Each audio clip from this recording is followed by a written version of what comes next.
최근 정부가 기초연금에 관련된 목소리를 내었습니다. 첫 번째로 기초연금 40만원 인상과 생계급여 수급자에게 기초연금을 지급한다는 것인데요. 생계급여와 기초연금을 함께 받을 때 기초연금만큼 생계급여가 삭감되고 있었기 때문에 수급자분들에게는 굉장한 소식이라고 할 수 있는데요. 해당 소식이 전해지자 굉장히 많은 질문들이 나오고 있는 상황입니다. 오늘은 이런 질문들을 살펴보고 정리해보는 시간을 갖겠습니다. 오늘도 영상 꼭 끝까지 시청해주세요. 아는 것이 돈이다 복지뉴스 넘버원 KBN 뉴스 지금 시작합니다.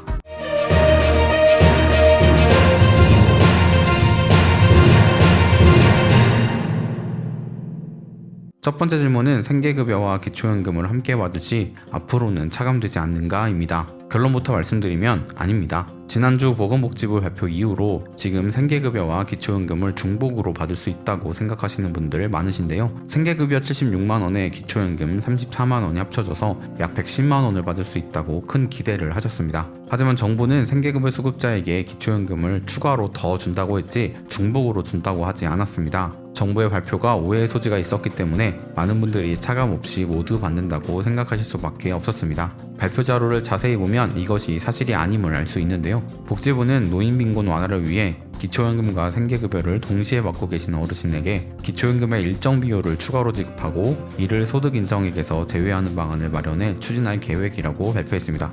생계급여에서 기초연금이 삭감되는 것은 기초연금이 수급자 선정에 있어서 소득으로 인정되기 때문인데요. 따라서 생계급여에서 기초연금이 삭감되지 않으려면 기초연금의 소득 제외가 매우 중요합니다. 하지만 해당 발표에서는 기초연금을 소득에서 제외하겠다는 내용이 없었습니다. 여전히 기초연금을 수급자 선정 시 소득으로 보겠다는 뜻인데요. 하지만 현행 방식으로는 기초연금이 수급자분들에게는 사실상 의미가 없는 것이기 때문에 추가 기초연금이라는 것을 지급하자는 것입니다. 2024년 기초연금이 약 34만원이기 때문에 만약 추가 기초연금이 10%로 책정이 된다면 생계급여 수급자에게 약 34,000원이 추가로 지급되는 것입니다. 두 번째 질문은 생계급여 수급자가 추가로 받을 수 있는 기초연금은 얼마인가입니다. 현재 보건복지부에서 추가 기초연금을 주제로 발표한 것은 없습니다. 위에서 제가 10%의 예를 들었지만 그것은 예일 뿐 아직 확정된 것은 없습니다. 하지만 이전 보건복지부 발표에 이와 관련된 내용이 있는데요. 기초연금 적적성 평가위원회의 발표에는 기초연금의 성격을 재검토할 필요가 있다면서 기초연금을 생계급여 소득 인정액에 반영하되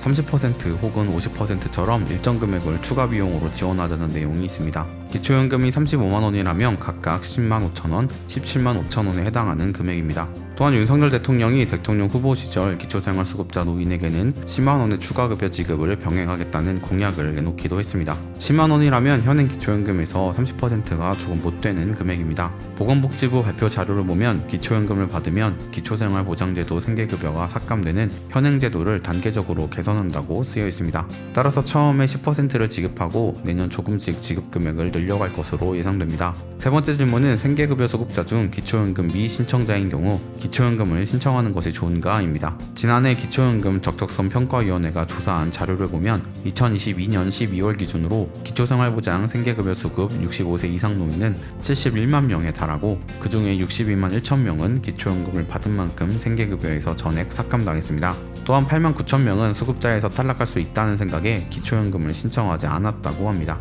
예를 들어서 설명해 드리겠습니다. 계산하기 쉽게 기초연금을 35만원이라고 가정하고 예를 들어보겠습니다. 내년 생계급여 기준은 76만원, 의료급여 95만원, 주거급여 114만원입니다. 수급자 가구의 소득 인정액이 해당 금액을 넘는다면 생계, 의료, 주거급여에서 탈락합니다. 만약 현재 소득 인정액이 41만원 미만이라면 내년에 생계급여로 35만원에서 76만원 정도를 받습니다. 이런 분들은 추가 기초연금을 받더라도 수급자에서 탈락하지 않기 때문에 신청하시는 것이 유리합니다.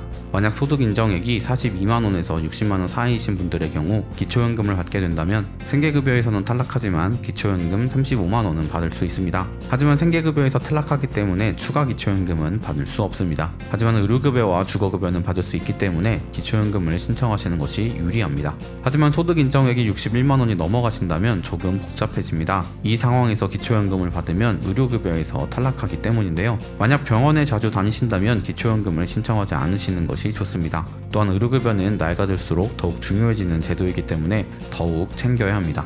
따라서 소득 인정액이 이 구간이신 경우 고민해 보시기를 바랍니다. 소득 인정액이 61만원에서 79만원인 분들은 주거급여만 받을 수 있고, 소득 인정액이 80만원을 넘어간다면 기초생활수급자에서 모두 탈락하게 됩니다. 따라서 진료비와 주거급여 혜택이 기초연금보다 많다면 기초연금을 신청하지 않는 것이 유리합니다. 이 모든 것은 기초연금이 소득으로 인정되기 때문인데요. 만약 이미 기초연금을 받고 있지만 손해를 보고 있다면 기초연금 취소도 가능하니 참고해 주시기를 바랍니다. 마지막 질문이자 가장 많은 질문은 이번에 발표는 언제 시행되는가입니다. 해당 제도가 실행되기 위해서는 꽤나 많은 절차가 필요합니다. 모든 절차가 가장 빠르게 진행되었다는 것을 가정했을 때 시행까지는 5개월에서 7개월 정도가 소요됩니다. 이런 것들을 감안했을 때 2025년 내년 초에 시행될 것으로 예상됩니다. 오늘은 정부가 발표한 기초연금에 관련된 질문들에 대해서 알아보았습니다. 기초연금이 소득에서 제외되는 것이 아니기 때문에 생계급여와 기초연금 중복 수령이 아니라는 점 반드시 기억하시기를 바랍니다. 영상 유익하셨다면 구독과 좋아요, 알림 설정 부탁드립니다. 아는 것이 돈이다. 지금까지 복지뉴스 넘버원 KBN 뉴스 윤석호 기자였습니다.